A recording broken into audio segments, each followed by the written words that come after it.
ഇപ്പോൾ നമുക്ക് photo selection കഴിഞ്ഞതിന് ശേഷം ഒറിജിനൽ ഫയൽസ് എങ്ങനെ റിട്രീവ് ചെയ്യാം എന്ന് നോക്കാം.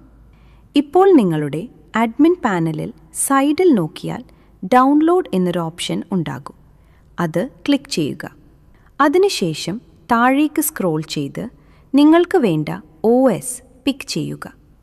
ഉദാഹരണത്തിന് മാക് OS അല്ലെങ്കിൽ വിൻഡോസ്. താഴെ കാണുന്ന ഡൗൺലോഡ് ബട്ടൺ ക്ലിക്ക് ചെയ്യുക. ഇപ്പോൾ മുകളിൽ വ്യൂ ഇൻ സ്റ്റോർ ആപ്പ് എന്നൊരു ബട്ടൺ കാണും. അത് ക്ലിക്ക് ചെയ്യുക. ഒരു പോപ്പപ്പ് വരും. അതിൽ open Microsoft store button click ചെയ്യുക. ഇപ്പോൾ ഡൗൺലോഡ് പേജ് ഓപ്പൺ ആയിരിക്കും. അവിടെ മുകളിൽ ഗെറ്റ് എന്ന ഓപ്ഷൻ ഉണ്ടാകും. അത് ക്ലിക്ക് ചെയ്താൽ ഡൗൺലോഡ് സ്റ്റാർട്ട് ആവും.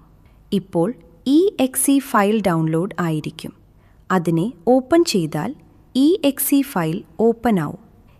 ഈ exeയിൽ നിങ്ങൾ photomol.inൽ ഏത് നമ്പർ ഉപയോഗിച്ച് ലോഗിൻ ചെയ്തോ അതേ നമ്പർ ഉപയോഗിച്ച് ലോഗിൻ ചെയ്യുക. ലോഗിൻ ചെയ്തതിന് ശേഷം നിങ്ങൾക്ക് ഒരു OTP വരും. ആ OTP എൻ്റർ ചെയ്താൽ exe ഓപ്പൺ ആവും. ഇപ്പോൾ നിങ്ങളുടെ ഡാഷ്ബോർഡ് ഓപ്പൺ ആയിരിക്കും. ഇതിൽ നിങ്ങളുടെ എല്ലാ ഈവൻറ്റ്സ് കാണിക്കും. ഇതിൽ നിങ്ങൾക്ക് ഏത് ഈവൻറ്റിൽ നിന്നാണ് സെലക്റ്റഡ് ഫോട്ടോസ് റിട്രീവ് ചെയ്യേണ്ടത് ആ പെർട്ടിക്കുലർ ഈവൻറ്റ് ക്ലിക്ക് ചെയ്യുക. അപ്പോൾ അകത്ത് നിങ്ങളുടെ ഫോൾഡേഴ്സ് കാണിക്കും.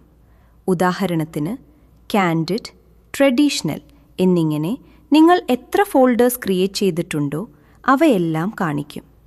ഇപ്പോൾ ഈ ഫോൾഡറിൽ ആ ഫോൾഡറുള്ള ഒറിജിനൽ പാത്ത് സെറ്റ് ചെയ്യാം. ഉദാഹരണത്തിന് ഞാൻ കാൻഡിഡ് ഫോൾഡർ ക്ലിക്ക് ചെയ്യുന്നു. എൻ്റെ ലോക്കൽ ഫോൾഡറിൽ അതെവിടെയാണുള്ളത് എന്ന് ഞാൻ പാത്ത് സെറ്റ് ചെയ്തു. അതിനുശേഷം അതിൻ്റെ ഫോർമാറ്റ് ചൂസ് ചെയ്യുക. ഉദാഹരണത്തിന് JPG ഫോർമാറ്റ് ആണെങ്കിൽ അത് ചൂസ് ചെയ്ത് ആഡ് ക്ലിക്ക് ചെയ്യുക. അതുപോലെ ട്രഡീഷണൽ ഫോൾഡർ ക്ലിക്ക് ചെയ്ത് സെലക്ട് ഫോൾഡർ ക്ലിക്ക് ചെയ്ത് ലോക്കലിൽ ഫോൾഡറുള്ള പാത്ത് ചൂസ് ചെയ്ത് ആഡ് ക്ലിക്ക് ചെയ്യുക. ഇങ്ങനെ എല്ലാ ഫോൾഡേഴ്സ് ആഡ് ചെയ്തതിന് ശേഷം ബാക്ക് പോകുക. സൈഡിൽ താഴെ നോക്കിയാൽ ഗെറ്റ് സെലക്റ്റഡ് ലിസ്റ്റ് എന്നൊരു ബട്ടൺ കാണും. അത് ക്ലിക്ക് ചെയ്യുക. In case get selected list option കാണുന്നില്ലെങ്കിൽ അതിൻ്റെ അർത്ഥം നിങ്ങളുടെ കസ്റ്റമർ ഫോട്ടോ സെലക്ഷൻ സബ്മിറ്റ് ചെയ്തിട്ടില്ല എന്നതാണ്. ഈ ബട്ടൺ ക്ലിക്ക് ചെയ്താൽ മൂവ്ഡ് സക്സസ്ഫുള്ളി എന്ന മെസ്സേജ് കാണിക്കും. സപ്പോസ് എറർ കാണിച്ചാൽ നിങ്ങൾ ഫോർമാറ്റ് കറക്റ്റായി ചൂസ് ചെയ്തിട്ടില്ല എന്നാണ് അർത്ഥം. അതുകൊണ്ട് ഫോട്ടോസ് ഫോർമാറ്റ് എന്താണെന്ന് ശരിയായി ചെക്ക് ചെയ്ത് സിലക്ട് ചെയ്യുക. ഫോട്ടോസ് കൗണ്ട് അനുസരിച്ച് സമയം മാറാം. ഞാൻ കുറച്ച് ഫോട്ടോസ് ഉപയോഗിച്ചതിനാൽ എനിക്ക് ഉടനെ മൂവ്ഡ് സക്സസ്ഫുള്ളി മെസ്സേജ് ലഭിച്ചു. നിങ്ങൾക്ക് കൂടുതൽ ഫോട്ടോസ് ഉണ്ടെങ്കിൽ ഏകദേശം 2 മുതൽ 3 വരെ മിനിറ്റ്സ് എടുക്കാം.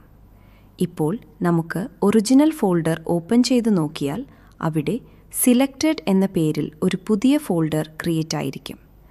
ആ സിലക്റ്റഡ് ഫോൾഡർ ഓപ്പൺ ചെയ്താൽ 4 ഫോൾഡേഴ്സ് കാണും. High, low, medium, normal. Customer photo select ചെയ്യുമ്പോൾ ഒരു സ്റ്റാർ റേറ്റിംഗ് നൽകിയിട്ടുണ്ടെങ്കിൽ അത് ലോ ഫോൾഡറിൽ കാണും. 2 സ്റ്റാർ റേറ്റിംഗ് നൽകിയാൽ അത് മീഡിയം ഫോൾഡറിൽ കാണും. 3 സ്റ്റാർ റേറ്റിംഗ് നൽകിയാൽ അത് ഹൈ ഫോൾഡറിൽ കാണും. സപ്പോസ് സ്റ്റാർ റേറ്റിംഗ് ഒന്നും നൽകിയിട്ടില്ലെങ്കിൽ അത് നോർമൽ ഫോൾഡറിൽ കാണും. അതുകൊണ്ട് ഇപ്പോൾ ഒറിജിനൽ ഫോട്ടോസ് എല്ലാം സക്സസ്ഫുള്ളി റിട്രീവ് ചെയ്തു.